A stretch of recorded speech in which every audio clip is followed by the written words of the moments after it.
Filosofia Espírita, volume 14. João Nunes Maia.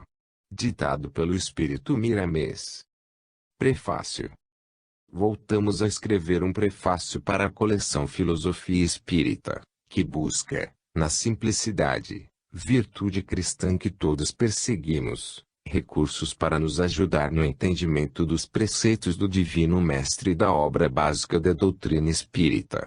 Observando com o coração vibrando na faixa do amor, notaremos que Jesus volta na forma de uma filosofia, donde se vêem claridades imortais de sabedoria.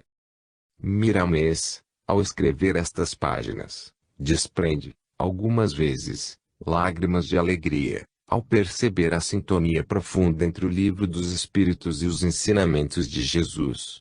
Como é bom saber, diz ele, que o céu é uma unidade segura de leis que nos assistem e garantem a nossa vida. Sentimos, neste livro, como se as letras de O Livro dos Espíritos se desdobrassem, e encontramos nele um manancial inesgotável, onde a luz é a água que Jesus ofertou à samaritana junto ao poço de Jacó. O Livro dos Espíritos, depois do Evangelho do Mestre, é a maior obra que surgiu na face da terra. Suas letras brilham mais que as estrelas no céu das consciências em despertamento para a vida. E, por isso, os irmãos empenhados em trabalhar na divulgação de suas mensagens serão, certamente, perseguidos, contestados e atormentados pelos que se comprazem na perda de tempo.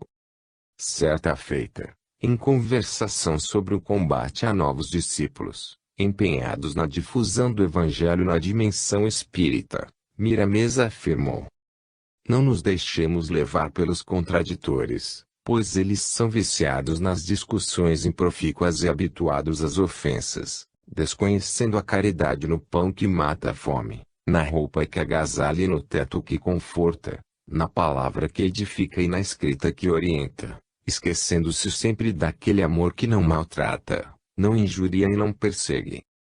A resposta deve ser o silêncio cristão, envolvido no trabalho honesto, irradiando alegria pura, em benefício dos que sofrem. Todas as árvores carregadas de frutos são apedrejadas pelos famintos. Os incoerentes de hoje são os mesmos fariseus e escribas que, com a reencarnação, trocaram de vestes, mas não mudaram ainda de sentimentos.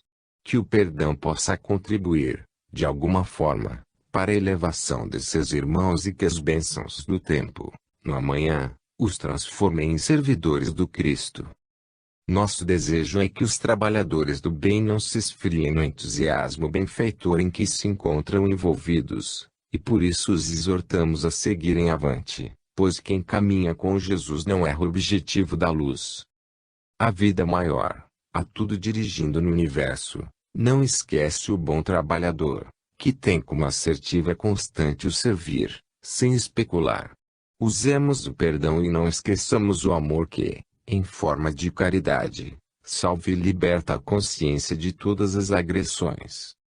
Se o Livro dos Espíritos é um livro-luz, eis aí diminuta partícula sua, pequena célula que pode brilhar em nossos caminhos. Estudemos juntos, porque nessa sintonia de princípios, o Senhor nos instrui e educa. A doutrina espírita avança com a humanidade, porque o amor com a roupagem materializada, fazendo lembrar a caridade em todos os seus aspectos. Recordamos, mais uma vez, a fala de nosso irmão Miramês: todas as árvores carregadas de frutos são apedrejadas pelos famintos. Bezerra de Menezes. Belo Horizonte, 19 de junho de 1987. Capítulo 01, Livro dos Espíritos, questão 664, orar pelos mortos. Devemos sempre orar pelos espíritos desencarnados, principalmente pelos sofredores que ignoram a bondade de Deus. Mesmo que seja uma alma devedora em todas as circunstâncias, violenta em todas as suas atividades, devemos a ela um gesto cristão, oferecendo as nossas orações, o nosso carinho, para que possa modificar suas intenções e despertar em seu coração o interesse de ser útil aos que sofrem igualmente. Não é perda de tempo, como alguns pensam, e certas filosofias ensinam. É dever do homem de bem orar pelos que sofrem ou causam sofrimento aos outros. São os doentes que precisam ser tratados. A prece não vai mudar os desígnios de Deus, nem diminuir as provas dos que incorreram em faltas, porém é força poderosa que parte do coração misericordioso que se instrui com Jesus. O Mestre é a misericórdia viva que veio de Deus para a humanidade. A oração tem o poder de levar ao desesperado a paciência, ao violento, a calma, ao odiento, o amor, ao sofredor, o alívio. É nesse processo de socorro que se vê o tesouro da prece, quando feita por amor às criaturas. E, ainda mais, a súplica direcionada a outrem tem a propriedade de condicionar no espírito visado os sentimentos que acompanham, de modo que o aliviado medite sobre essas bênçãos e tenha o ensejo de modificar seu modo de vida, passando a trabalhar dentro de si aprimorando seus pensamentos, palavras e obras, pelo simples toque de uma oração a serviço da caridade. Oremos sempre, entretanto, esquecendo o fanatismo que sempre carrega consigo o apego às coisas materiais, acreditando mais nas formas do que na energia que circula em nome daquele que é tudo para nós outros. Se devemos orar pelos mortos? Claro que devemos. Eles são os mesmos que antes carregavam um fardo físico, e a energia circulante divina da oração, quando é doada por amor, tem o poder de buscar a criatura visada em qualquer lugar do universo em frações que segundo, envolvendo o espírito doente e abatido no carinho e no amor que se desprendeu dos sentimentos de quem ofertou a oração nas linhas da caridade. Para saber orar do modo que Jesus ensinou, necessário se faz que amemos a Deus sobre todas as coisas, e em todas as coisas. Nesse ritmo de súplica, o que ora já está vislumbrando o reino da felicidade e gozando do reino de Deus, como espírito livre de todos os agravos com que a humanidade possa tentar atingir seu coração. Para buscar no Evangelho mais segurança quanto à conduta da alma iluminada, verifiquemos o que o Mestre disse, anotado por Marcos, no capítulo 12, versículo 34. Vendo Jesus que ele havia respondido sabiamente, declarou-lhe: não estás longe do reino de Deus. E já ninguém mais ousava interrogá-lo. O primeiro passo para o caminho da serenidade é não responder à ofensa, porque o agravo vem com o magnetismo inferior do ofensor e cria ambiente para discussões estéreis, de modo que pode surgir a discórdia e mesmo inimizade, a durarem por tempo indeterminado. A violência é fonte de sofrimento e de mal-estar, e em seu lugar deve nascer o perdão, porque ele serena todas as fúrias. Se o ofensor continuar, os espíritos superiores isolarão suas investidas no homem de bem, e ele ficará a sós com as suas maldades e suas paixões inferiores. É útil, sim, orar pelos espíritos sofredores em qualquer estágio em que se encontrarem, pois a prece do coração em Cristo é a luz que estabiliza a harmonia, onde for direcionada. Capítulo 02, Livro dos Espíritos, questão 665, Força para os dois planos.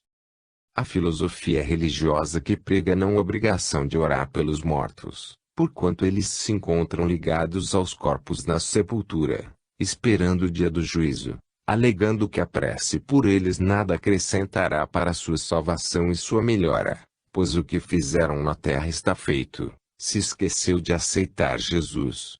Do modo que eles pregam, uns irão para a direita, outros diretamente para a esquerda, ou seja, para o inferno eterno.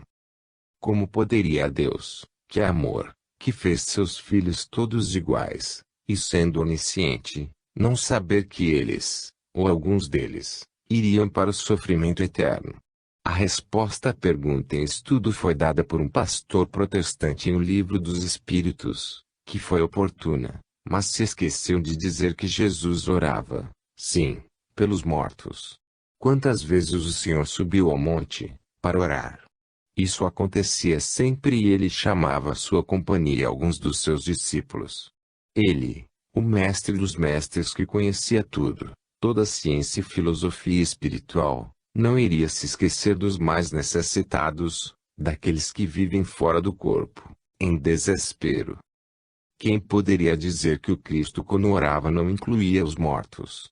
Os vivos, principalmente os judeus, tinham muitos profetas e inúmeros sacerdotes que lhes ensinavam a orar e lhes ditavam as regras estabelecidas por Moisés, enquanto os mortos sofredores em regiões umbralinas precisavam disso tanto quanto os chamados vivos. Quem pensa que no Evangelho não aparece Jesus orando pelos mortos, está completamente enganado, porque Jesus orou, e muito, pelos desencarnados, e falanges desses espíritos despertaram e acompanharam Jesus até o último momento da sua gloriosa despedida da terra, regressando para as regiões resplandecentes de onde veio. A prece é tão divina que é usada em todos os planos da vida maior, como força de Deus em favor da harmonia. A oração é o canal através do qual poderemos nos comunicar com Deus, e dele receber a vida e doar amor. Religião alguma pode negar a existência dos espíritos, nem a certeza de que quando o corpo perece e vai para a sepultura, a alma continua a viver. Jesus subiu ao Monte Tabor para orar, e nesse exercício divino aparecem para ele Moisés e Elias, com os quais confabulou demoradamente, chegando a ponto de os discípulos os perceberem de tal forma visíveis, que queriam fazer tendas para eles. Os livros sagrados se encontram repletos de relatos de intervenções dos espíritos na terra, conversando com os homens. Se não fora essas intervenções, como surgiriam as religiões? São valiosas as preces dos encarnados em favor dos desencarnados. Os anjos de guarda oram sempre para o melhor entendimento dos seus tutelados. Disse Jesus, anotado por Marcos, no capítulo 12. Versículo 17. Dai a César o que é de César, e a Deus o que é de Deus. E muitos se admiraram dele. Com o dai a César, poderemos interpretar os cuidados que devemos ter na separação dos valores ante a sociedade, a família e Deus, são as obrigações morais. A oração é uma delas, orar pelos que sofrem e nos caluniam. Orar pelos mortos é nosso dever, porque a oração bem sentida e com amor alivia e dá esperança aos sofredores. A oração é força de Deus que nasce no coração do Espírito, em todos os planos da vida. Capítulo 03, Livro dos Espíritos, questão 666. Orar os Espíritos.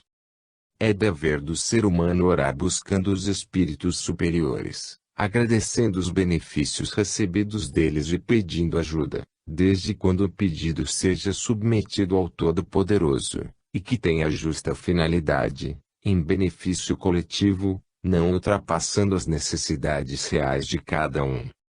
Os espíritos, mesmo os que se encontram na faixa dos seres angélicos, foram companheiros que já estiveram reencarnados na Terra ou em outros mundos, buscando o que hoje buscamos. A distância que existe dos encarnados a eles é na ordem do tempo. Eles são mais velhos, no que tange a idade do espírito, portanto, já estão livres da ignorância, e vivem no amor e pelo amor. Eles são os agentes de Deus encarregados de socorrer os que sofrem, encarnados e desencarnados, e as suas funções são exercidas nos dois planos de vida. Já pensaste se os espíritos sublimados fossem viver somente de contemplação, como se referem alguns dos religiosos, que esqueceram o valor do trabalho nos dois mundos? Disse Jesus, meu Pai trabalha sempre e eu opero constantemente.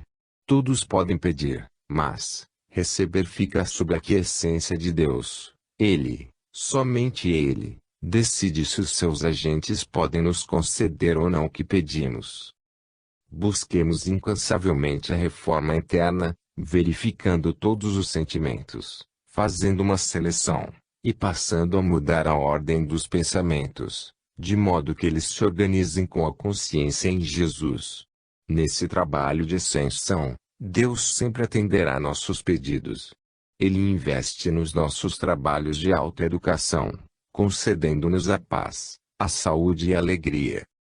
Os espíritos superiores têm dons despertados em todos os sentidos, e quando oramos com fé e sinceridade, emitimos ondas luminosas com poderes extraordinários, que chegam a eles com a mensagem do que solicitamos.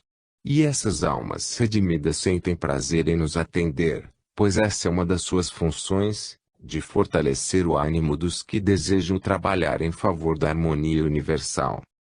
Jesus sempre falava aos seus agentes de luz, como Marcos anotou no capítulo 13, versículo 5. Então, Jesus lhe respondendo, passou a dizer: Vede que ninguém vos engane. É preciso que os espíritos superiores estejam bem aparelhados nas suas sensibilidades espirituais para conhecerem os seres humanos acostumados a enganarem, para que eles não se enganem nas solicitações extravagantes. Os espíritos encarregados de andar com os homens na terra os conhecem bem, no entanto, por vezes o amor maternal, ou de companheiros de muitas eras, pode ceder a coisas que em vez de ajudarem ao companheiro, podem piorar e fazê-lo sofrer mais. Mas, o anjo de guarda encarregado de guiar cada ser encarnado, em muitos casos retifica o concedido, para que o tutelado não caia em novas tentações.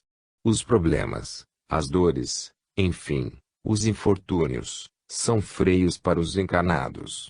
O que pensamos ser mal, são avisos para não cairmos no mal verdadeiro.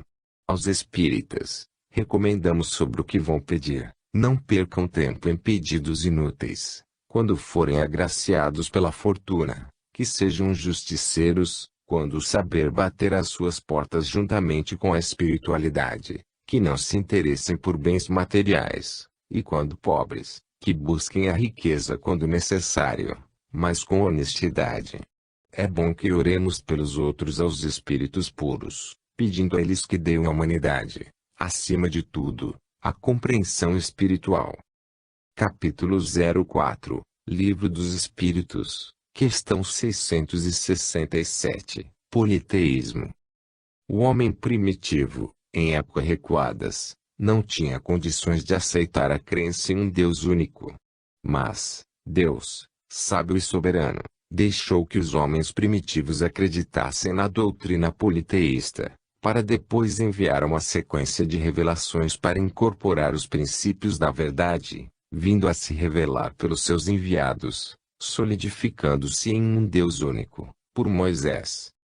A concepção dos deuses se espalhou por toda parte, mostrando aos homens que tudo era assistido por deuses específicos, na modalidade dos seus interesses para a paz de todos. Por vezes, esses deuses entravam em guerra e estimulavam a luta pelos direitos que os homens julgavam possuir. Moisés foi um instrumento ímpar nessa divulgação. Ele derrubou os deuses mesmo que isso custasse, como ocorreu, muitas vidas. O espírito ganha um corpo humano, na sua simplicidade e ignorância, e dessa forma, não poderia ainda crer em um Deus único. O próprio Criador foi quem inspirou seus enviados para dividirem o seu reino com muitos deuses.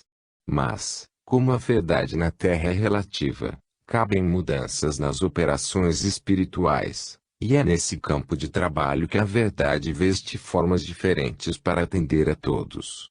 Até nos dias de hoje podemos notar que Deus permitiu que os homens preguem certas religiões com traços de primitividade, interpretando o livro sagrado ao pé da letra. Por quê?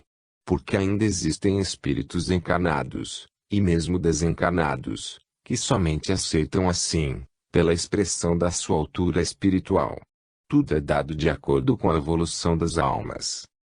Podemos observar que logo que a doutrina espírita afirmou de um modo claro que a reencarnação é a lei natural, em todo o mundo teve início um combate cerrado contra essa verdade, pelas falsas ideias que os seus profetentes tinham assimilado em outras eras.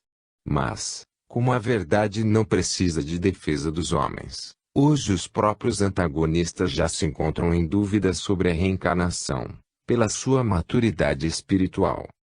Muitas religiões que têm suas raízes em um passado distante, se não mudaram pela força do progresso, deverão caducar e desaparecer.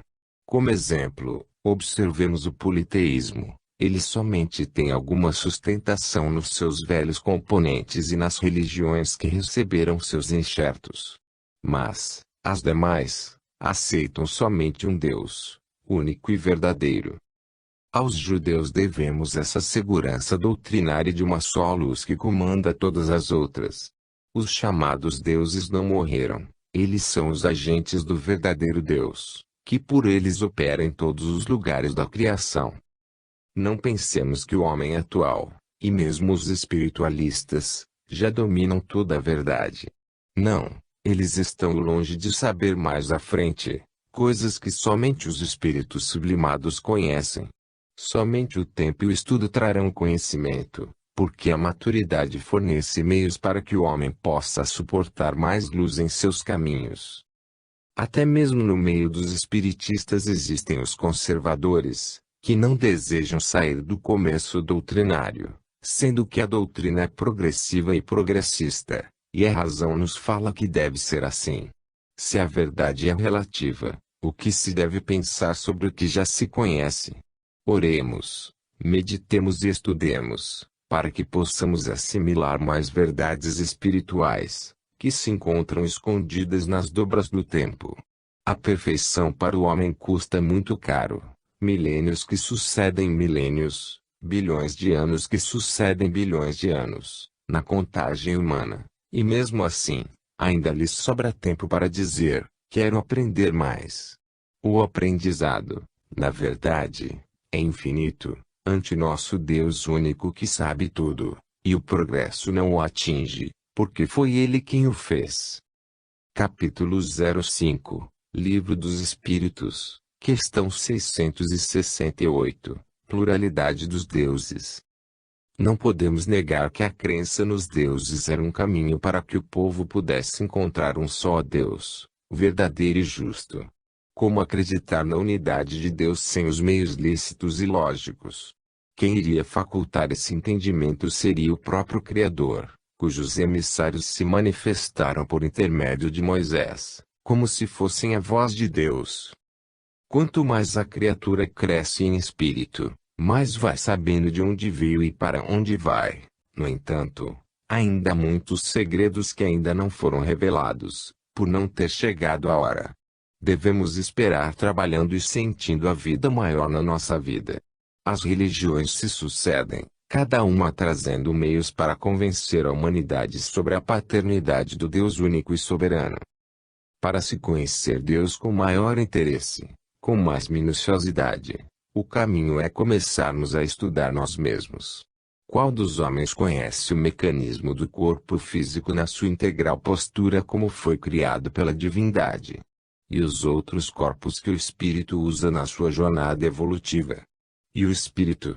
Se ainda não passamos por esses caminhos de conhecimento, como pretendemos conhecer a Deus? Se queremos saber, na profundidade, quem é Deus, receberemos a mesma resposta de sempre. Deus é Espírito. Deus é amor. Deus é luz. Deus está em tudo e tudo se move por seu intermédio. Deus é o sol da vida. Tudo está certo, na pauta da vida. Foi pela crença nos deuses que o homem passou a crer no invisível. Foi quando esses deuses ficaram visíveis para os homens que eles descobriram que ninguém morre. E muitas coisas existem que a humanidade, depois do preparo, vai descobrir. Somente sabe tudo, quem tudo fez. Somente Deus conhece a si mesmo, na sua totalidade. A doutrina dos espíritos surgiu no mundo para dar a conhecer, nas claridades da sua sinceridade, certas leis que as outras religiões não conhecem ou não puderam revelar. Os caminhos estão abertos para tais conhecimentos, onde o impulso de perguntar encontre mais respostas, e satisfaça a curiosidade, aprendendo mais alguma letra depois do alfabeto da vida. Há muitos que julgam a Deus, achando que ele deveria ser desta ou aquela forma, sem, contudo, atinar na profundidade das mesmas leis criadas por ele, leis de amor e misericórdia. Tudo está certo. O que está errado é o julgamento apressado das coisas que se desconhecem. Procuremos meditar na vida, que o mundo espiritual não nos deixará sem apoio. Ele abre as portas do entendimento e sacia a fome dos que oram com sinceridade, buscando alimento espiritual. O povo, em geral, gosta das coisas fáceis, onde não existe esforço próprio. Isso é um mal dos espíritos rodeados de paixões inferiores. As próprias interpretações do Evangelho sofrem influência dos homens desse tipo. Vejamos o que Marcos anotou no capítulo 13, versículo 26. Então verão o Filho do Homem vir nas nuvens, com grande poder e glória. Quantas religiões ainda estão esperando Jesus voltar sobre as nuvens, com a sua comitiva celestial, para levar os que o aceitaram, do modo que o fanatismo interpreta essa aceitação. Para elas, não existe esforço, basta crer. É a fé sem obras, e esses enganam a si mesmos. A volta do Cristo referida pelo Evangelho se dará nos céus da consciência, e nas nuvens das boas obras. O Mestre não voltará de uma só vez para toda a humanidade. A sua volta, desta vez, é em particular, no silêncio de cada alma. Capítulo 06, Livro dos Espíritos, questão 669, Sacrifícios humanos. Os sacrifícios humanos, nos primórdios da civilização, tiveram a sua origem na necessidade e na ignorância dos homens, em seu empenho em agradar às divindades, o que caracterizou a aceitação de sua dependência a algo superior a eles. Acreditavam nos deuses sem submeter a exame o que eles diziam, pondo de lado o raciocínio, e assim como ouviam, assim praticavam. É certo que, em muitos casos, influíram na interferência de espíritos ligados a paixões inferiores.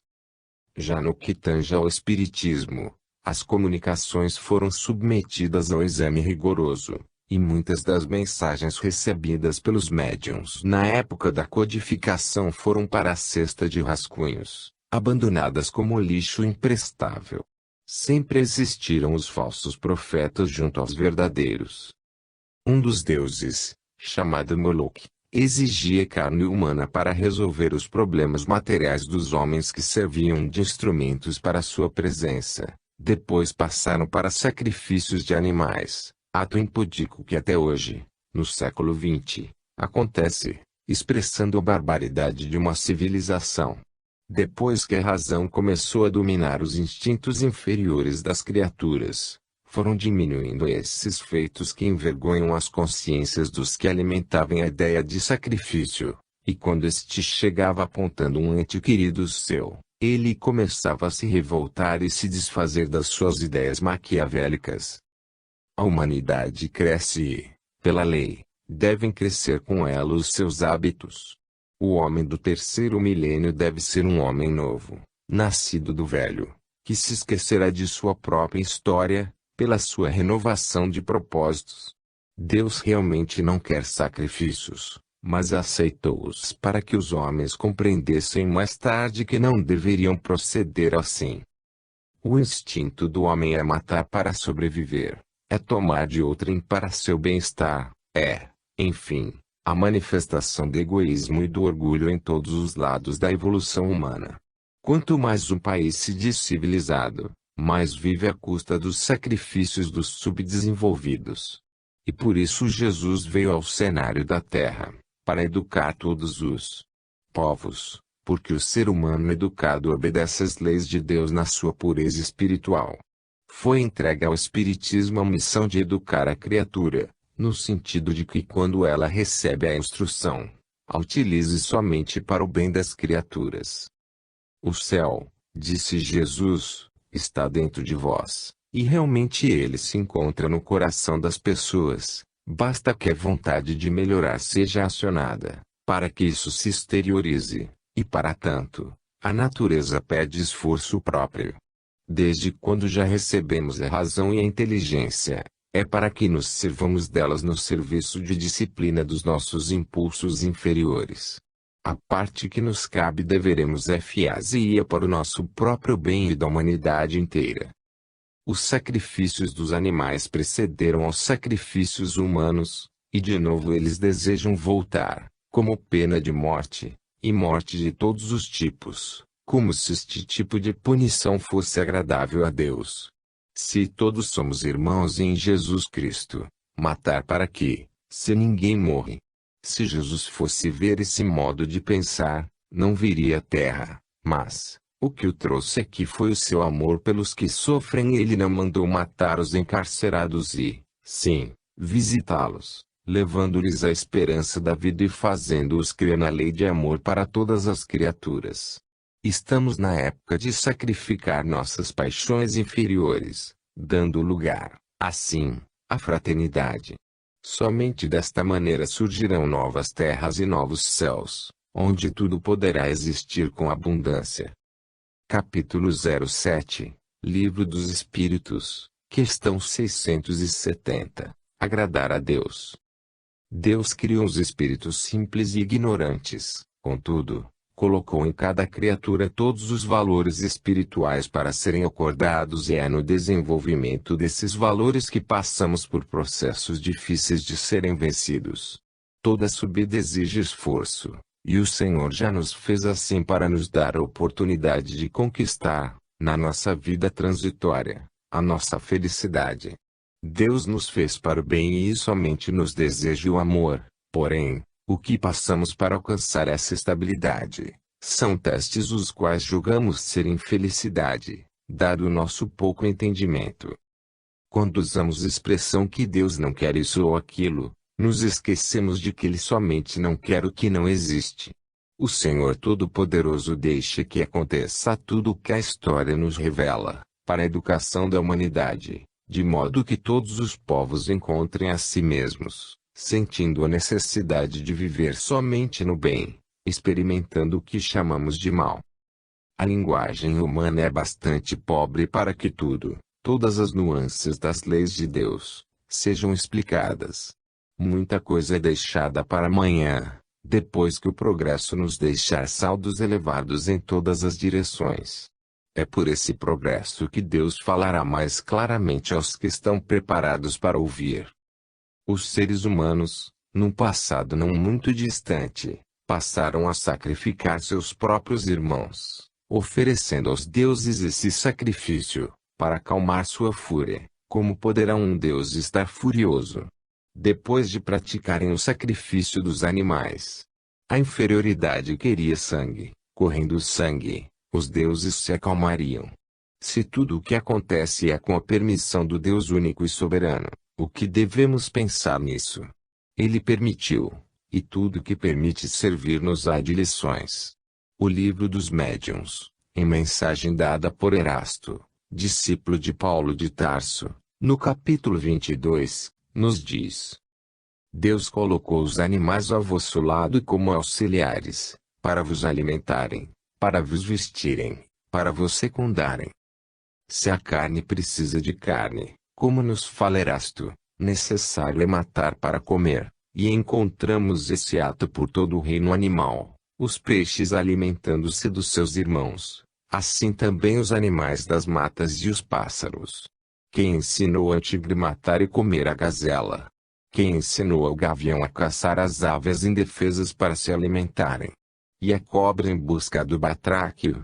Certas tribos de índios comiam carne humana.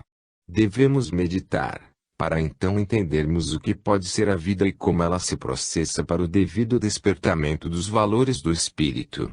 O não matarás, estabelecido por lei, funciona na sua integralidade apenas para os espíritos já evoluídos, despertados e que trabalham com amor. E as guerras e os vícios humanos, que muitos chamam de hábitos. A mente em desenvolvimento passa por tudo isso, e Deus criou o espírito para passar por tudo isso. Sendo onisciente, ele sabia do modo que o ser humano e os animais iriam usar seus instintos e sua inteligência. Se ele permitiu, é porque tem de ser assim, e esta forma é que é a melhor maneira para nós, para a nossa felicidade. Se a carne já não te faz bem, é sinal de que deves deixá-la, e amar mais os animais, de modo a colocá-los como sendo os nossos irmãos, pois somos filhos do mesmo Pai. Ainda existe muito o que estudar sobre as leis de Deus, sem o fanatismo que nos leva à cegueira. Capítulo 08, Livro dos Espíritos, questão 671, As Guerras Santas. As guerras entre os homens nascem da ignorância dos mesmos ante as leis que os protegem e sustentam a vida. As guerras santas, como são chamadas no mundo, partem da barbaridade dos homens que desconhecem o amor. Essas lutas vêm de épocas passadas, e quanto mais o homem sobe na escala evolutiva, mais aperfeiçoa as técnicas de guerras. Somente depois que a humanidade passar a conhecer as vantagens do amor, da fraternidade, do perdão é que irá deixando o orgulho e o egoísmo, fontes de todas essas paixões que derramam sangue e espalham luto em toda a face da terra. Se temos de dizer a verdade e buscar os acontecimentos nas suas primeiras causas, é bom que notemos que, se o homem foi criado simples e ignorante, as guerras nascem da ignorância. Elas são, portanto, um processo de despertamento das criaturas. O esquema evolutivo vem pela lei dos contrários, para que chegue, com o tempo, na unidade do amor. Como conhecer o amor, sem sentir o inferno do ódio? Como aprender a perdoar, sem o ferrão das ofensas? Como entender o valor da amizade, sem passarmos pelos sofrimentos que recebemos do nosso inimigo? E assim prossegue a jornada do crescimento. Se Deus quisesse nos criar já perfeitos, não precisaria nos criar, ficaríamos já no seu seio, fazendo parte do Todo-Poderoso. Já que Ele quis nos desprender de si, pelos canais da sua magnânima vontade, tínhamos de nos individualizar e passar pelos processos que correspondem a essa liberdade. Os grandes profetas que Deus enviou ao mundo fizeram guerras e mataram, inclusive aquele que recebeu não matarás. As guerras, pelo que notamos das necessidades do ser humano, fazem parte da sua ascensão. Falar o contrário é desmentir a história. O próprio corpo humano nos dá prova da necessidade das lutas, porque ele, igualmente, se aperfeiçoa. Deus muda os destinos dos que não precisam mais de guerras, de quem já tem o fardo leve e o jugo suave, e não precisa mais matar para viver. Isto, dizemos, em toda a extensão da vida. O homem animal precisa de guerras. Entre os primitivos é que ela começa, no homem espiritualizado ela não para, mas muda de feição. As guerras, nos caminhos do espírita, estão no seu campo íntimo, com as suas próprias inferioridades, mas são guerras, e quem começa a lutar para vencer a si mesmo sofre muitas consequências dos seus gestos em busca da iluminação. Jesus foi o ponto alto da espiritualidade, foi o único que não teve erro na sua missão, em se falando de pureza. Jesus veio à Terra dar um grito de guerra diferente, uma guerra verdadeiramente santa, de autoeducação espiritual de todos os povos. Quando alguém lhe falava em Moisés, ele retrucava: eu sou maior que Moisés. Quando perguntaram se ele era filho de Abraão, ele respondeu: como sou filho de Abraão, se ele me chama de Senhor? Jesus foi a personificação do amor, é a luz dos nossos caminhos. Ele advertia a todos os que o acompanhavam, assim como a todas as gerações que deveriam suceder aquela do seu tempo. Lucas, no capítulo 6, versículo 36, nos diz: sede, pois, misericordiosos, como também é misericordioso vosso Pai. Veio o Mestre em época certa, encontrando a humanidade com certo preparo para receber a misericórdia. Mas antes dele os processos de despertamento foram duros, porque duros eram os corações dos seres humanos. As guerras santas também se encontram em todos os planetas habitados, onde os seres encarnados são inferiores e se encontram presos pela ignorância. Nos mundos superiores, que já passaram por essas fases e passaram a conhecer o amor, a vida é feliz, e eles se encontram em um paraíso. Os seres de outros mundos adiantados nos ajudam pelas orações, mas não intervêm diretamente para nos mudar pela violência, porque sabem que os caminhos são esses mesmos. O céu e a felicidade se encontram dentro das criaturas. Mudando por dentro, Tudo por fora opera transformações compatíveis com os sentimentos. Capítulo 09, Livro dos Espíritos, questão 672, Oferenda de frutos. A oferenda de frutos já é mais um passo que os seres humanos deram na escala do seu progresso. De animais para frutos, sendo que hoje alguns já passaram para as fumaças e preces decoradas, os seres humanos, e mesmo alguns espíritos, querem agradar a Deus com alguma coisa, por ainda não serem capazes de oferecer a Ele o esforço próprio para melhorarem a sua vida. A melhor oração que se deve fazer, se já se encontra na condição de senti-la, é o esforço no aprimoramento consciente da alma. Exercitar todos os dias é um trabalho valioso, que faz sorrir os espíritos elevados. O homem consciente da verdade reconhece que a Deus não interessa a oferenda de sangue de animais, de homens, ou mesmo de frutos. São espíritos inferiores que requerem coisas materiais, por estarem ainda ligados à terra, por processos de paixões inferiores que ainda alimentam. Infelizmente, ainda se vêem no mundo oferendas grosseiras nos terreiros, onde a cultura espiritualista não existe, sacrificando animais, e os que se dizem instrumentos de espíritos ignorantes tomando o sangue quente dos irmãos inferiores e ofertando aos mesmos deuses do passado o mesmo líquido rubro dos pobres seres que vêm à nossa retaguarda.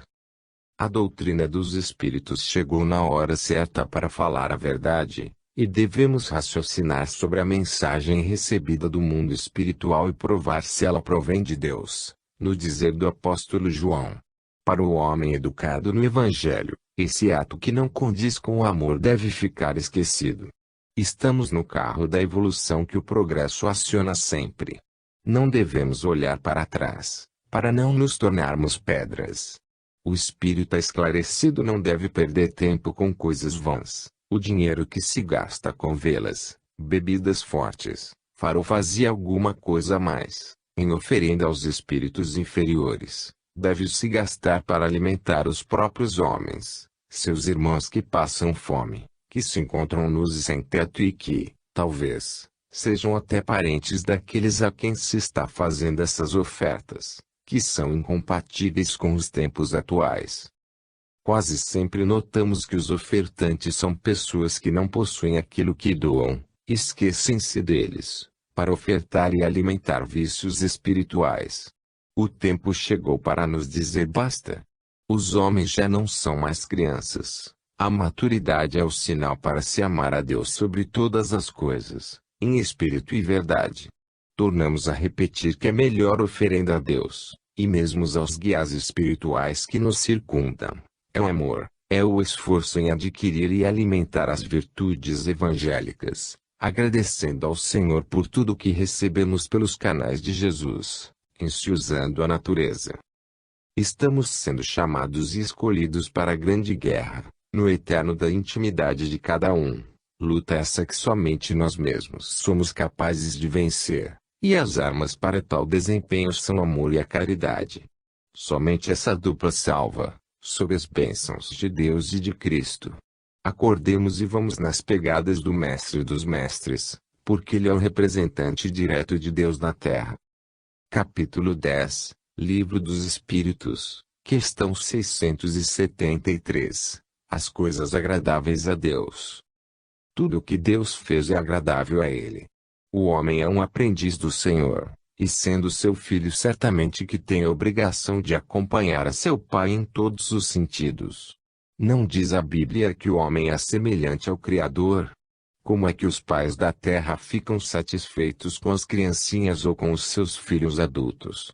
Não é da mesma maneira, a criancinha, com um simples sorriso, e o adulto com a sua boa conduta.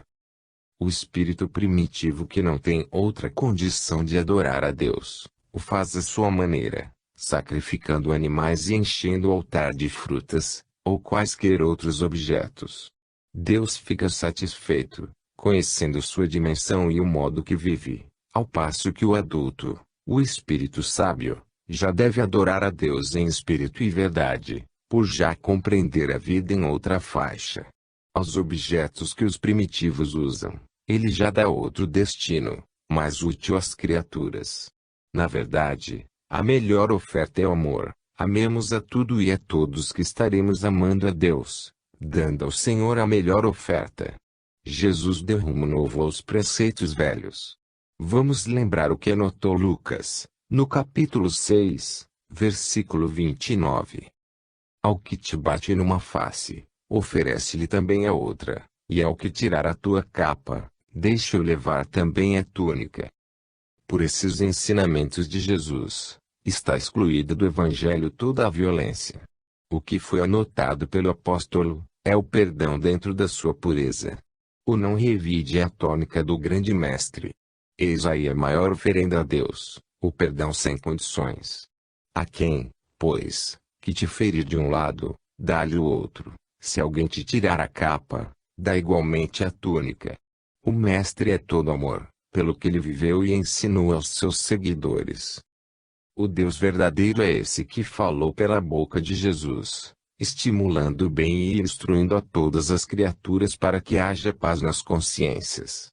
Se queres agradar a Deus todos os dias, faze o bem, sem que entre nesse gesto o vírus do interesse, ou o corrosivo do egoísmo, que tem sempre a participação do orgulho. Se queres honrar a Deus, não deves esquecer de aprimorar a honestidade, de minorar o sofrimento alheio, de dar com uma mão sem que a outra participe. O que passou, passou. Os meios grosseiros de agradar a Deus, eram para a época da ignorância. Depois de Jesus, não podem mais existir esses métodos inferiores.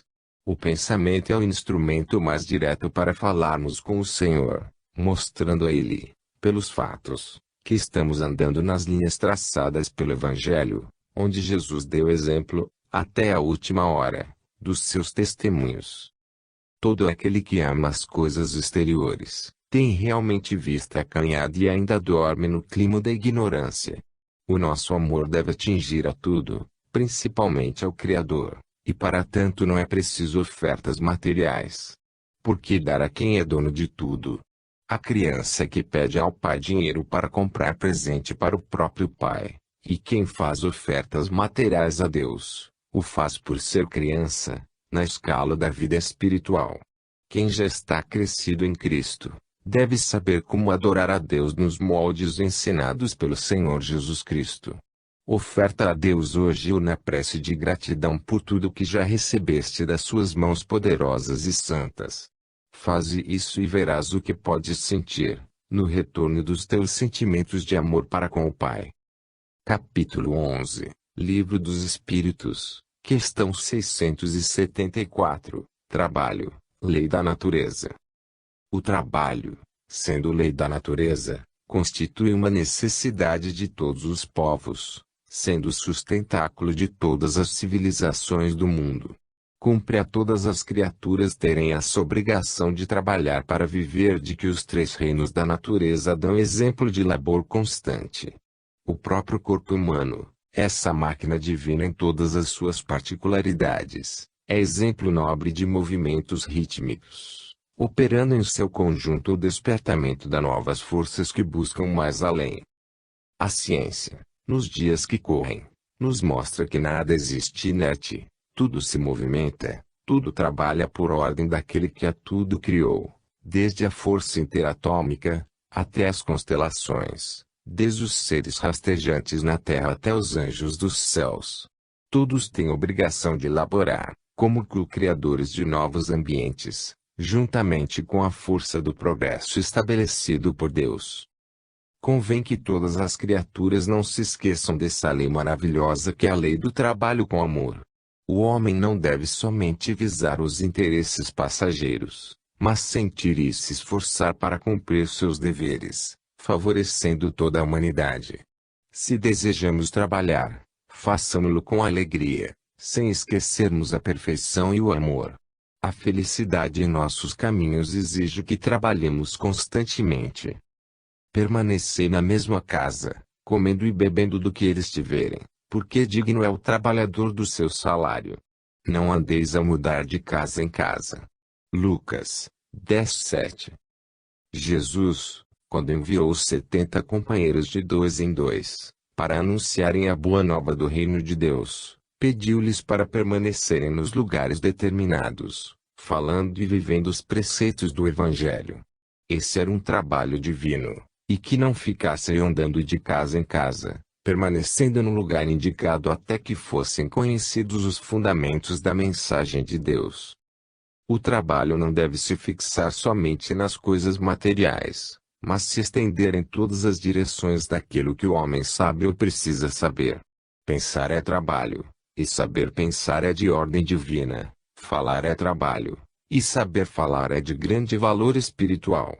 Enfim, tudo o que existe pode ser alvo de trabalho, mas nem tudo nos serve para operar.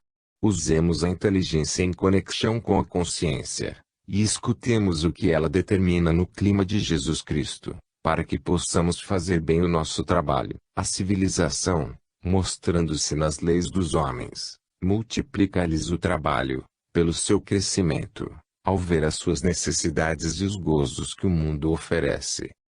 Quem rejeita o trabalho que as leis da terra exigem, está se marginalizando e ficando fora da lei da natureza. Mesmo quem já se encontra fora das leis dos homens, sem trabalhar para sobreviver, que ajude a quem precisa, e que são muitos, velhos, crianças e doentes, pois esse é um trabalho com Deus, sob a direção de Jesus. Assim, ele virá ser digno do salário espiritual, e quando voltar para a prática espiritual, poderá estar à direita do Senhor. A direita a que nos referimos é a consciência reta e tranquila pelo dever cumprido. Não se pode viver somente para si. É preciso que seja eliminado o egoísmo das atividades humanas, pois ele é a cerca que divide os dois mundos. Para que se tenha passagem livre, necessário se faz que se envolva, em toda a sua vida, com a força benfeitora da caridade. Necessário é libertar-se com ela, para que o amor acenda no coração a luz da vida. Capítulo 12, Livro dos Espíritos, questão 675, Ocupações materiais. Em se falando das leis do trabalho, não poderemos esquecer que ele se divide ao infinito. As ocupações materiais são necessárias para a sobrevivência dos homens e para o bem-estar de todos os povos, pois é por elas que se opera o levantamento das casas, o movimento de todas as indústrias, enfim, todas as atividades da sociedade, em todos os países, em troca de experiências. No entanto, existem as ocupações morais, as espirituais, tão necessárias quanto as outras, ou muito mais, pelo aprimoramento das almas. A política é um trabalho nobre a ser feito pelas ações do mundo. No entanto, os políticos do mundo se esqueceram que Jesus nas suas leis, e quando trazem traços do Evangelho nos seus estatutos, não procuram vivenciá-lo, para não prejudicarem seu bem-estar. Falam em democracia, em trabalho para o povo, e pelo exemplo criam uma divisória entre eles e a plebe em todos os sentidos, pelo ganho, pela educação e pela vida que levam.